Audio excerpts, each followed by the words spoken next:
नमस्कार मंडळी, welcome back to my world. आज आहे अंकुच्या लग्नाच्या सिरीजमधला पार्ट 3. गेले 6 महिने ज्या दिवसाची आम्ही वाट बघत होतो, ज्या दिवसासाठी सगळी तयारी चालू होती, अगदी साड्यांपासून दागिन्यांपर्यंत कशी थीम ठेवायची, काय डेकोरेशन करायचं, मेकअप आर्टिस्ट, फोटोग्राफर, त्यासोबत आहेर, ही सगळी तयारी ज्या दिवसासाठी चालली होती तो दिवस आज फायनली आला आहे. आज अंकुचं लग्न आहे आणि आता आम्ही हॉलकडे जायला निघालो आहे.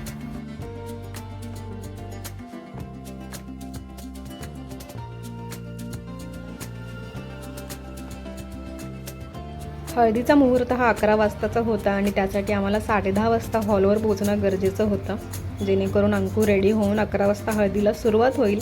पण आम्हाला घरातून निघायलाच 10:30 झाले. लग्नघर म्हटलं की अशी वेळ पुढे मागे होतेच. भरपूर पाहुणे असतात, सगळे रेडी होईपर्यंत वेळ हा होतोच. निघताना तुम्ही बघताय सगळेच इमोशनल झालेत आणि स्पेशली अंकू, कारण आता ती कुमारिका म्हणून घरातून बाहेर पडते, पण जेव्हा ती नेक्स्ट टाईम घरी परत येईल तेव्हा ती एक सौभाग्यवती झालेली असेल.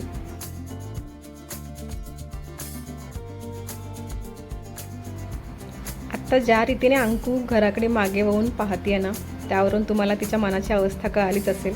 आणि प्रत्येक नवरीची हीच अवस्था होते ज्यावेळेला ती लग्नासाठी आपल्या घरातून बाहेर पाऊल टाकते. पूर्ण रस्त्यावर आम्ही अंकुला जोक मारून हसवायचा प्रयत्न करत होतो, पण आमची पण अवस्था काही वेगळी नव्हती. आम्हालाही माहिती होतं की आज घरी येताना अंकू आमच्यासोबत नसणार आहे. घरी गेल्यावर ते घर खूप सुनं सुनं वाटणार आहे.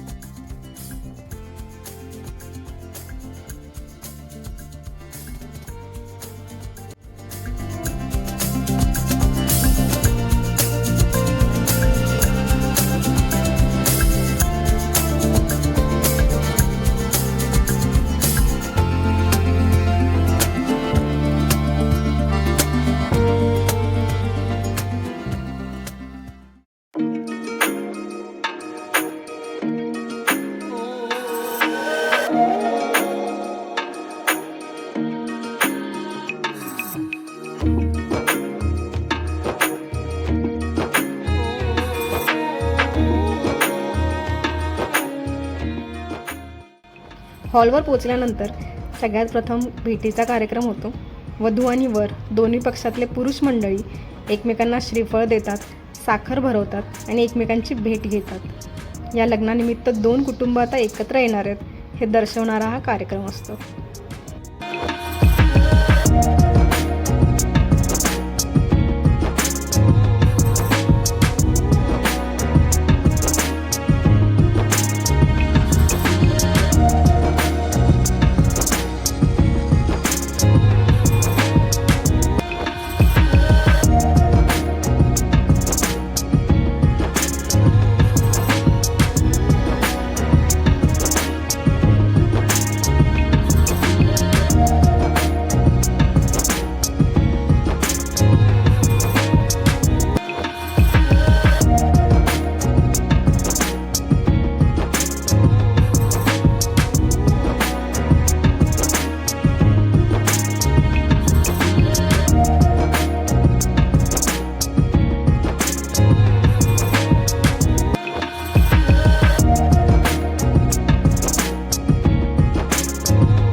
साधारण 12च्या सुमारास हळदीला सुरुवात झाली.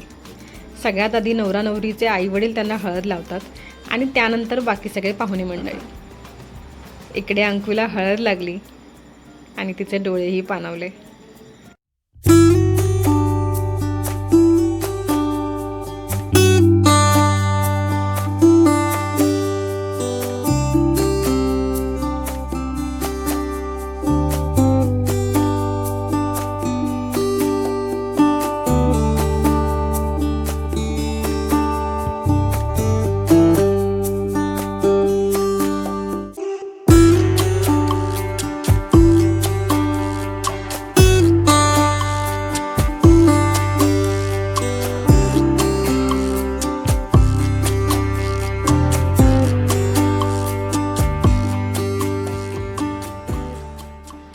लग्नाच्या प्रत्येक विधीची एक्साइटमेंट असते, आनंदही असतो, पण त्याचसोबत ती प्रत्येक विधी त्या मुलीला आठवण करून देत असते, जाणीव करून देत असते की आजपासून तिच्या नव्या आयुष्याला सुरुवात होणार आहे. आणि बहुतेक हीच जाणीव आणि तीच भावना त्या मुलीच्या डोळ्यातून अश्रू बनून बाहेर पडत असते.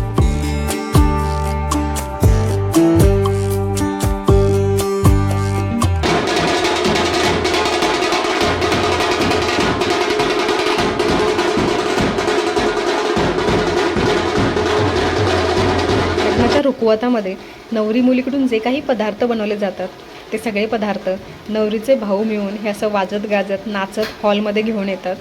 आणि जोपर्यंत नवऱ्या मुलाकडून काही गिफ्ट किंवा पैसे मिळत नाहीत तोपर्यंत हे सगळे नाचतच राहतात.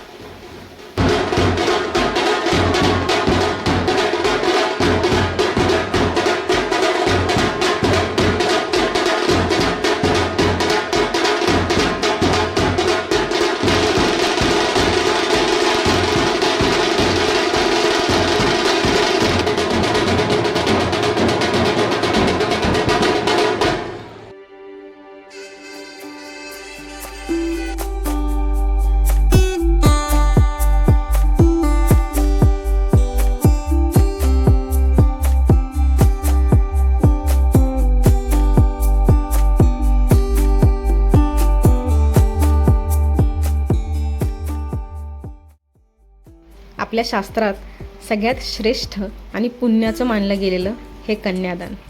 एक माता पिता ज्यांनी या मुलीला जन्म दिला, वाढवलं, इतकं मोठं केलं, त्या मुलीवर असणारे आपले सर्व अधिकार यांचा ते त्याग करतात.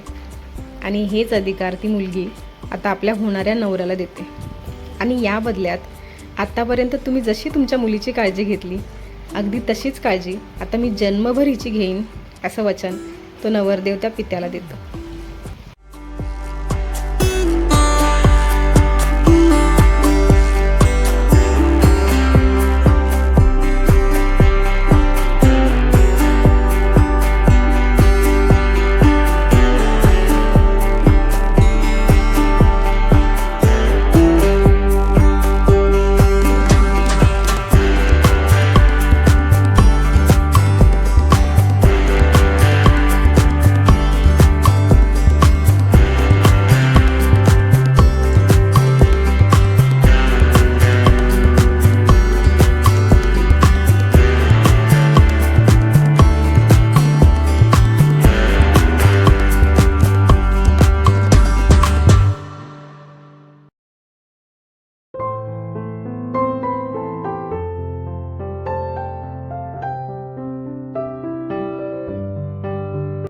त्यानंतर नवरदेवाकडून आलेला सौभाग्याचा साज त्या नवरीला चढवला जातो, म्हणजेच पैंजण, जोडवी आणि मंगळसूत्र.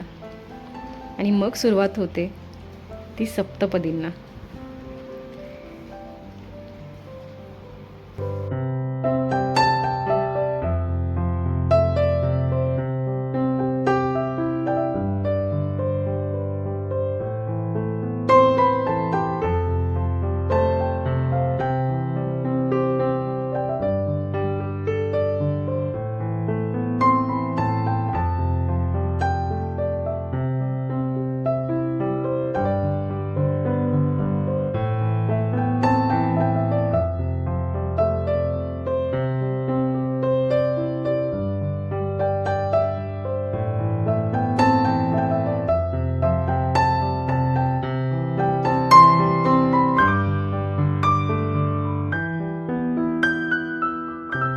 आयुष्यभर एकमेकांची काळजी घेऊ, एकमेकांना एकमेकांच्या गुणदोषासकट स्वीकारू, एकमेकांसाठी अनुकूल बनून सुखाचा संसार करू, अशी अनेक वचनं या अग्नीच्या साक्षीने ही दोघं एकमेकांना देतात.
पूजन पुष्पितो गणपति श्री शारदा संयुतः पुण्याहोक्त विधान पूजित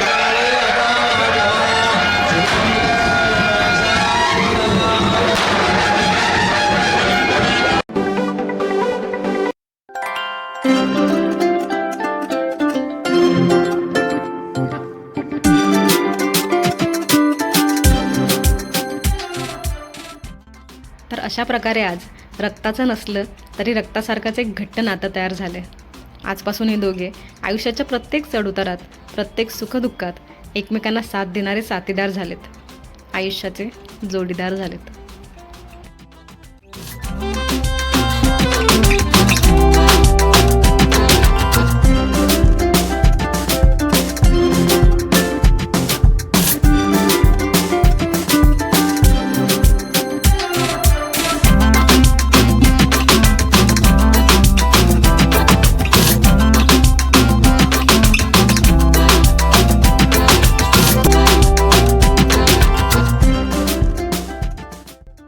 मग मंडळी, आपला आजचा हा व्हिडिओ तुम्हाला कसा वाटला मला कमेंट बॉक्समध्ये नक्की सांगा. व्हिडिओ आवडला असेल तर व्हिडिओला लाईक आणि शेअर करायला विसरू नका.